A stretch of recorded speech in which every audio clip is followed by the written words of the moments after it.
Kate Anderson. I'm a chiropractor here in New Zealand, and my passion and practice is on neuro adaptability. So, neuronutrition, neurofunction, how what we eat and what we put into our bodies drives brain activity and our brain development, and then how that in turn impacts our brain body connection. So, it's lots of words, but one of the biggest things we see in practice is inflammation.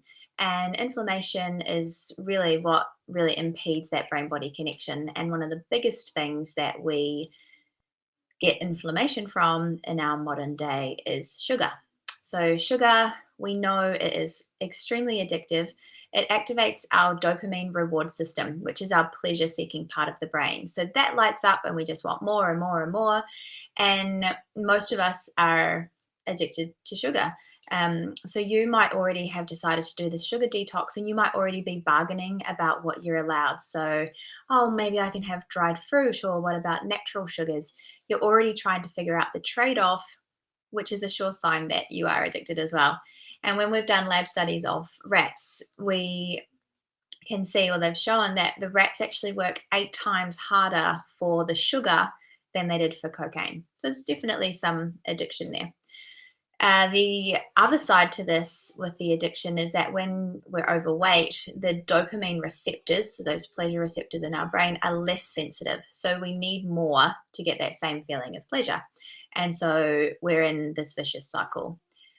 So the other real reason that sugar is not a great choice for us is that it dampens down our immune system. So our first line of defense, which is our innate immune cells, it actually, when we have sugar, it actually puts them into an inactive state. So it's almost like these cells are in a coma and it's unable to respond to pathogens. And the length that the immune cells are inactive for varies, but most studies agree it's around 5 hours. And it has a cumulative effect. So it doesn't have to be all in one serving, but if you have that over the course of the day, your immune cells are going to be dampened down. The other reason why sugar is huge for us in our modern society is because sugar is not all equal, but it does do the same thing to the brain. And that's why these detoxes are important, to just take it all out before we introduce small, healthier choices back in again. But the absolute worst one that we have is high fructose corn syrup, and that's in many packaged foods and soft drinks because it's cheap. And what fructose does to the liver is it creates like fatty liver, but it also creates a leaky gut. So, because it takes a lot of energy to absorb, it pulls the energy from the gut. And so, the gut lining is made up of cells that are really closely knitted together. And when the fructose goes in, that energy that is keeping these cells together goes out to deal with the fructose. And so these cells pull apart. And so that seal is no longer sealed. And we get food and bacteria from the gut into the bloodstream, which is causing even more inflammation. So the first step of detoxing from sugar is just ripping off the band-aid and just cutting it out. We need to break the addiction, and we need to just cut that course of inflammation.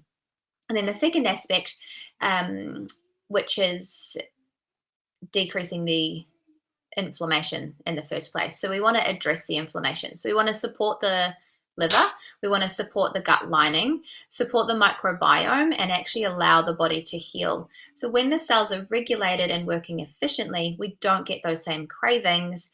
And we're often reaching for sugar because we're tired, we're wired, our nervous systems are fried. And so supporting the building blocks that are the energy powerhouses of our cell and creating that cellular anti-inflammatory response is really important. And so that's where I use, and we all use, the NRF2 activation. So we're actually addressing inflammation at a cellular level. And then we use NRF1 as well, which is the mitochondria. So that's our cellular energy. And that gives us a natural, sustainable source of energy, as opposed to a synthetic one that's going to make us crash and wreak all this other havoc on our body. So the third step that I use is, once we've taken out the sugar and we're addressing the inflammation, it's not that we can never have sugar again. It's that we just make better choices around it. So I do eat fruit. I make sure that it's seasonal.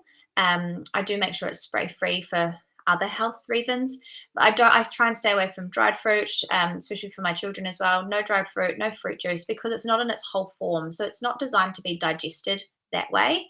And then if we do get cravings as we're going through, then increase fat. So fat doesn't make you fat, sugar makes you fat.